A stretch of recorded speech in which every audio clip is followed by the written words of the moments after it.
ហាក់ដូចជាឆាត់បើកចោល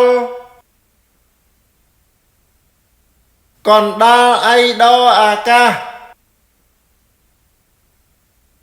ដើមត្នោតមានប្រយោជន៍ច្រើនយ៉ាងណាស់ផ្កាវាគេគៀបត្រង់យកទឹក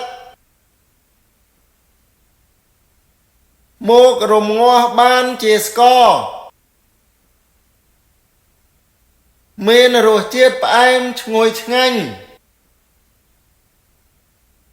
ដើមអាចយកមកធ្វើផ្ទះធ្វើទូកនិងអាចយកមកធ្វើជាវត្ថុផ្សេងទៀត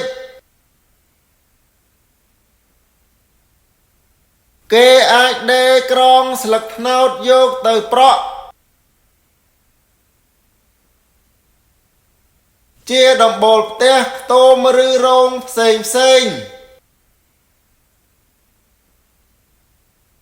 ខ្មែរយើងពេញចិត្តនឹងដើមត្នោតណាស់ព្រោះវាជាសម្បត្តិធម្មជាតិតាំងពីដូនតាមក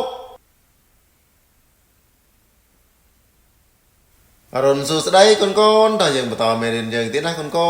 នបើកសៀវភៅភាសាខ្មែរថ្នាក់ទី2ទំព័រទី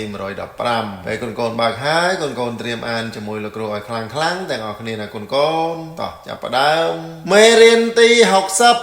60ដើមត្នោតអំណានប្រទេសកម្ពុជាយើងសម្បូរដើមត្នោតណាស់ដើមត្នោតដុះខ្ពស់ត្រដែត